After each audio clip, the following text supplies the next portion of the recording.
E aí, pessoal, bem-vindos ao canal Civilização Brasileira. Nesse vídeo nós faremos a resenha do livro Uma Gota de Sangue, do Demetrio Magnoli.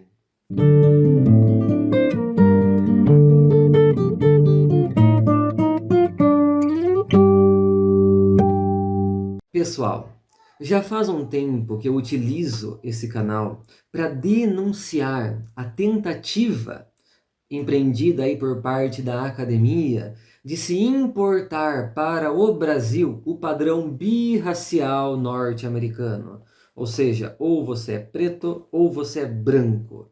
O que implica necessariamente num apagamento da figura concreta do mestiço. Eu comecei com isso após tomar contato aí com a obra de alguns intelectuais, dentre eles Antônio Risério, que é de longe o intelectual brasileiro que mais bate nisso, que mais debate, que mais discute esse tema. E uma preocupação minha é trazer elementos que fundamentem essa discussão. Justamente por isso eu já fiz aqui a resenha do livro A Utopia Brasileira e os Movimentos Negros, do Antônio Risério, que, ao meu ver, é o melhor livro publicado aqui no Brasil na era pós-Darcy Ribeiro, pós-1997. Um livro extremamente completo, um livro excelente para se compreender o nosso país.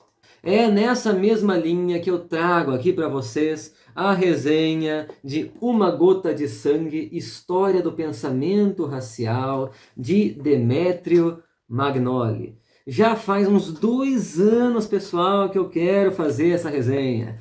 Inclusive, várias vezes eu cheguei a fazer esboços de como poderia ser essa resenha, mas a dificuldade acabava me retardando um pouco. Até que fui empurrando e chegou agora e deu vontade de fazer. Falei, vamos lá então. Vamos encarar esse tema. Porque por ser um tema necessariamente complexo, uma resenha de um livro sobre esse tema acaba sendo, obviamente, difícil de ser feita.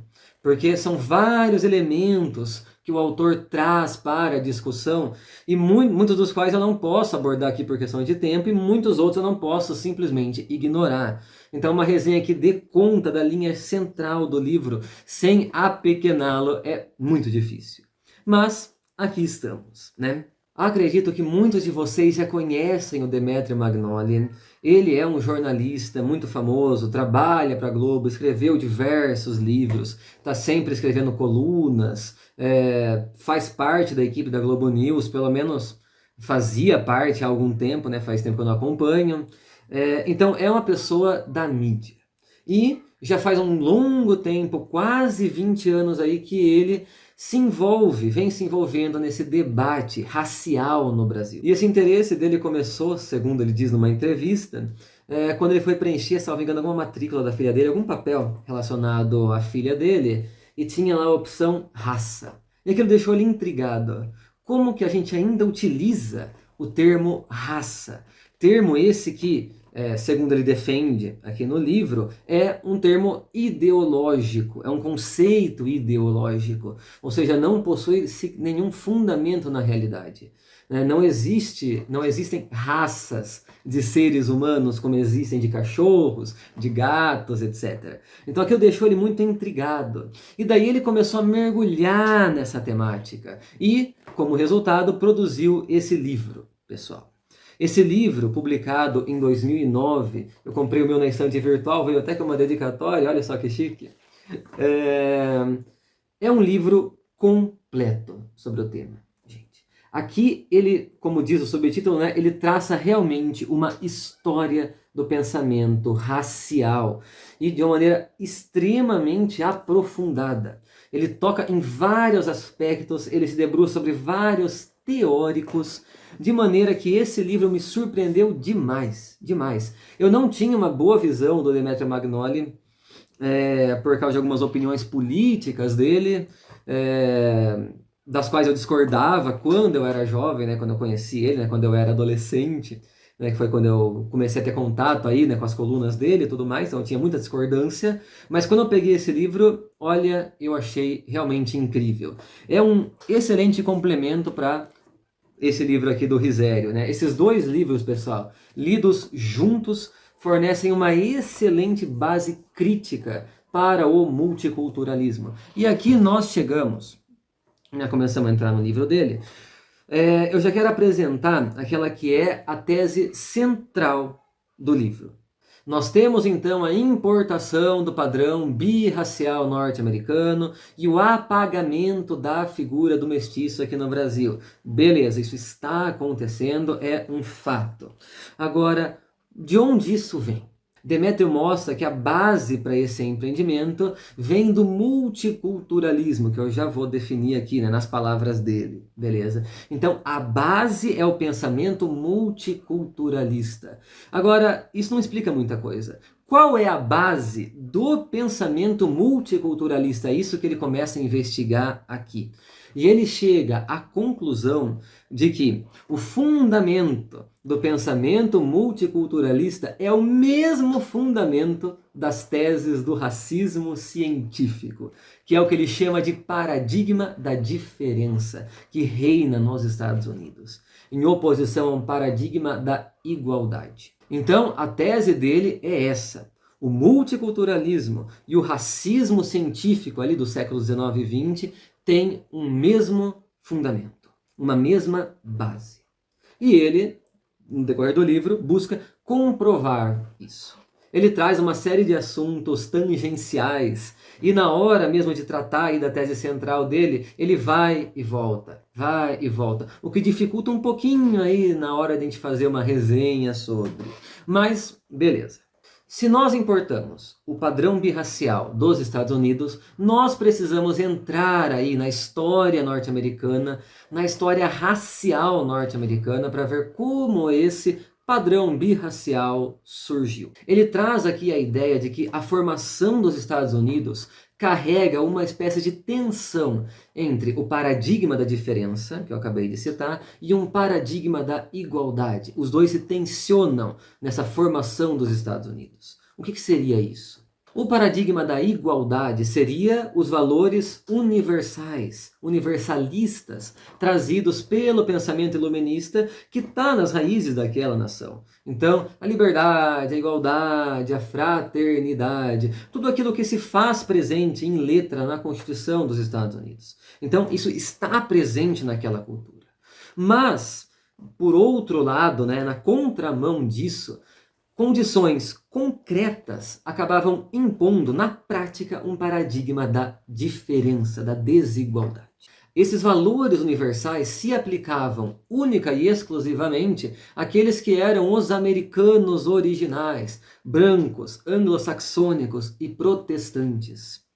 Todos os outros povos que confluíram para a formação dos Estados Unidos acabavam ficando à margem desses valores. E aqui se encontram os irlandeses, os italianos, outros povos europeus que acabavam migrando para lá e principalmente os negros. A questão racial foi de longe a mais séria de todas, pessoal, porque os negros foram levados para lá compulsoriamente escravizados nas plantações do Velho Sul e eram sentidos pela classe dominante norte-americana, branca, anglo-saxônica, protestante, como uma espécie de corpo estranho.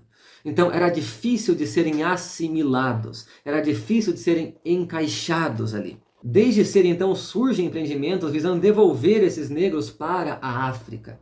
Começa a se formar aí uma ideia de que a África era uma espécie de pátria simbólica dos negros. O Demétrio comenta largamente aqui sobre a questão da colonização da Libéria a partir de 1816, quando de fato se tentou formar uma colônia para negros na África, de maneira que eles fossem removidos dos Estados Unidos.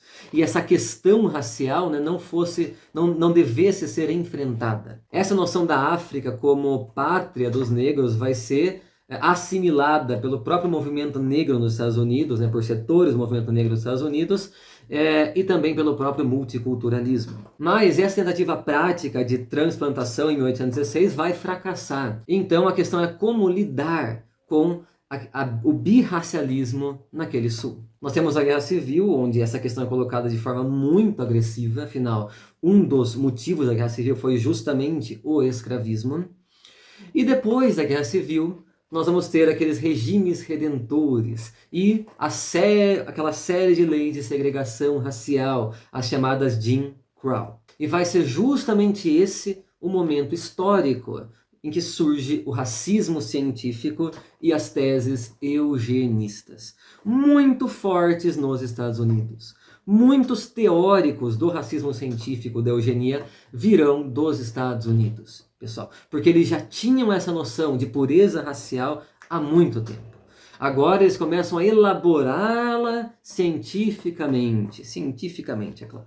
Aqui o Demétrio faz todo um histórico de como surgiu o conceito de raça lá no fim do século XVII, começo do século XVIII, e como ele foi sendo tratado e desenvolvido por esses teóricos do racismo científico. Ele passa por vários deles aqui, vale muito a pena a leitura para aprofundamento. Ele passa, por exemplo, por Madison Grant, que era admirado pelo Hitler, passa por Galton, vai passar por vários. Beleza? Por vários pensadores desse período histórico. E nesse contexto de pós-guerra civil, o racismo científico vai ser a resposta das elites norte-americanas, principalmente sulistas, mas não só, à questão racial nos Estados Unidos.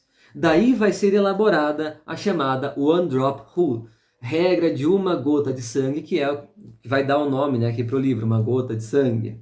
Segundo essa regra, se você tivesse uma única gota de sangue negro, você seria negro. Isso, na prática, anula a ideia da mestiçagem. E é muito curioso, como eu já chamei a atenção em outro vídeo, que a ideia da mestiçagem, do entrecruzamento, aquilo que seria aos olhos deles, né, uma raça superior com uma raça inferior, seria um processo naturalmente degenerativo.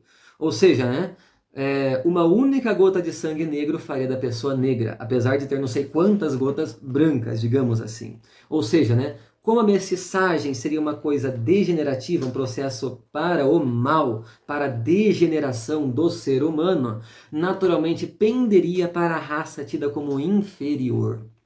Então não importa se o seu fenótipo era de branco, você era considerado negro. Não havia outra opção, pessoal. Não havia sequer um nome para designar os mestiços. A própria palavra mestiço é uma palavra hispânica. Nesse momento, Demétrio vai passar por várias leis de segregação racial, como elas foram sendo debatidas, como elas foram sendo colocadas em prática paulatinamente nos estados do Sul e se expandindo também para além do Sul. Vamos lembrar que as leis anti-miscigenação nos Estados Unidos foram quase que gerais, né? Pegaram quase que o país inteiro, né? Diversos estados as adotaram. Isso é, na prática, uma radicalização extrema do que Demétrio chama de paradigma da diferença. Chegamos, então, na década de 1960, que é quando essas leis de segregação serão, enfim, desmontadas. O que acontece nesse momento histórico para que essas leis sejam desmontadas? Um único fato histórico quase nada importante: a Guerra Fria. Vamos pensar. União Soviética e Estados Unidos travavam uma batalha ideológica. União Soviética chamava, conclamava uma igualdade universal radicalizada. Por outro lado, nos Estados Unidos a gente tinha lei de segregação racial, Ku Klux Klan, ou seja, uma condição de racismo violentíssima, agressivíssima. Imagine isso para a propaganda daquele período. A União Soviética tendia a ressaltar muito essas condições dos Estados Unidos. Porque, vejam, os dois eram a vitrine daquele sistema que defendiam. Então, a União Soviética era a própria vitrine do socialismo e Estados Unidos deveria ser a própria vitrine do capitalismo. Agora, como defender que aquele modelo é superior, tendo tantas contradições raciais agressivíssimas dentro do seu próprio território? Chegou uma hora que isso precisava ser encarado. Kennedy e Johnson vão dar os primeiros golpes, digamos assim, nessas leis de segregação racial. Vão começar, de fato, um desmonte por vias do Estado. É a partir desse momento, inclusive, que o Partido Democrata começa a perder a sua influência no Sul. Em 1967, com o caso Loving versus Virginia, a Suprema Corte norte-americana vai, de fato, desmontar por completo as leis de segregação racial, enterrando, completamente isso e virando a página. Mas ainda restava uma questão. Como incluir agora aquela grande quantidade de negros marginalizados, empobrecidos por causa da escravidão, do legado da escravidão, e até então segregados completamente, como absorvê-los na lógica do sistema? E a resposta virá do governo seguinte, o governo Nixon. O presidente republicano Nixon, junto com Fletcher, vai cunhar o termo capitalismo negro. E o seu intuito era criar uma série de ações afirmativas de discriminação reversa, por exemplo, cotas, para formar uma espécie de burguesia negra, mostrando assim que o capitalismo norte-americano era bom o bastante para absorver essas pessoas e fazer com que elas ascendessem socialmente. Então não era uma questão de se promover totalmente a massa dos cidadãos negros que estavam num quadro de pobreza muito acentuada. Era simplesmente eleger alguns deles, de maneira a destacá-los do restante e mostrar assim que o sistema funciona. Essa foi a grande jogada do Nixon. Daí começou-se com esses programas de ações afirmativas que foram sendo paulatinamente ampliados nos governos seguintes. Um dos objetivos do Nixon era desarticular movimentos de caráter mais revolucionário por parte dos negros. Objetivo no qual ele foi extremamente bem sucedido. Concomitantemente a isso, pessoal, então, governos Kennedy, Johnson e Nixon, nós temos os protestos pelos direitos civis. Magnoli diz que esses protestos traziam em si o paradigma da igualdade. Então Martin Luther King, por exemplo, foi o grande líder desses protestos, ele defendia o paradigma da igualdade, da integração e não da diferença. Eram protestos de caráter universalista e por isso acabaram incomodando o sistema norte-americano, que vai agir no sentido de desarticulá-los. Segundo Magnoli, nesse momento entra em cena a Fundação Ford, com o objetivo direto de desarticular esses movimentos pelos direitos civis e impor ideologicamente o paradigma da diferença. E é nesse contexto que surge o multiculturalismo. Ele surge como um imperativo ideológico do paradigma da diferença contra o universalismo dos protestos pelos direitos civis. E nesse momento o conceito de raça, até então usado no sentido de discriminar os negros, é reciclado. Aqui eu posso ler então a definição que o Demétrio dá para o multiculturalismo, e a sua tese fica, enfim, completamente explicada. Ele diz que o multiculturalismo, abre aspas, assenta-se sobre um primeiro pressuposto que não é dramaticamente distinto do artigo de fé do racismo científico. Esse pressuposto pode ser expresso como a noção de que a humanidade se divide em famílias discretas e bem definidas, denominadas etnias. O racismo científico fazia suas famílias, as raças, derivarem da natureza. O multiculturalismo faz as etnias derivarem da cultura. O segundo pressuposto do multiculturalismo é que a cultura corresponde a um atributo essencial, imanente e ancestral de cada grupo étnico. Ele diz em outra parte, o essencialismo cultural não tem o compromisso do racismo científico com a biologia, o que lhe confere ampla flexibilidade na fabricação de grupos étnicos. Em outras palavras, enquanto o racismo científico fazia as raças, noções fixas, derivarem da biologia, o multiculturalismo faz com que as etnias derivem da cultura, mas mantém a questão da essencialidade, mantém a rigidez do conceito. E é esse pensamento que vem sendo importado aqui para o Brasil. O governo FHC vai introjetar o multiculturalismo nos órgãos de Estado brasileiros, visando assim apagar completamente a figura do mestiço. Com base no paradigma de uma gota de sangue, o mestiço acaba sendo naturalmente considerado negro. Então surge aquela ideia de que pretos e pardos são, enfim, negros. E aqui, gente, é muito interessante notar que um tipo de pensamento como multiculturalismo só poderia surgir num país como os Estados Unidos, onde sempre reinou o paradigma da diferença. Então veja, olha o que acontece nos Estados Unidos. Lá existem aqueles que são americanos, ou seja, brancos, anglo-saxônicos e protestantes. E existem daí os ítalo-americanos, os afro-americanos, os nipo-americanos e por aí vai. Ou seja, esses outros povos, né, que passaram a morar lá, independente de quanto tempo vivem naquela terra, ainda são considerados como espécie de apêndices daquela cultura. Não são americanos completos, são americanos em partes. Dentro dessa lógica, os negros que moram lá não são americanos, mas afro-americanos.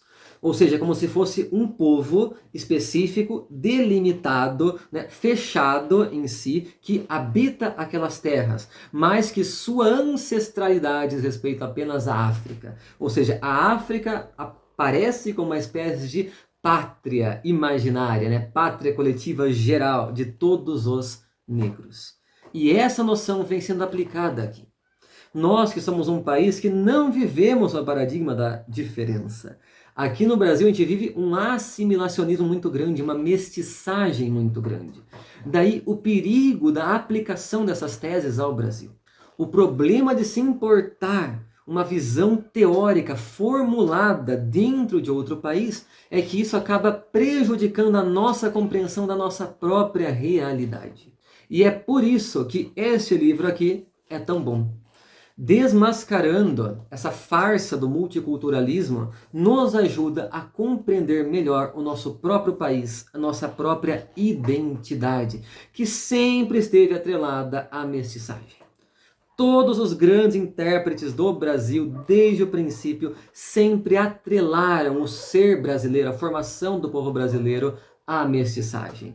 Desde o von Marcius, lá no século XIX, com todas as deficiências típicas daquela visão de mundo, acreditava, por sinal, no conceito de raça, né? Até o Darcy Ribeiro, que elabora que o Brasil é um povo novo, surgido a partir da ninguémdade dos mestiços. Então, fica aqui a minha sincera recomendação. E o Demétrio trata nesse livro de diversos outros temas. Ele se debruça muito também sobre o nazismo, os teóricos do nazismo, se debruça muito sobre a África do Sul, se debruça sobre a questão das castas na Índia, ou seja, é de fato uma visão muito geral. E ao mesmo tempo em que é geral, tem um grande nível de aprofundamento. Então é um livro bom tanto para quem começou a estudar o tema, quanto para quem já tem familiaridade. Beleza, pessoal? Fica aqui essa recomendação. Se você gostou desse vídeo, dê um joinha, comente, compartilhe e se inscreva no canal. Até a próxima!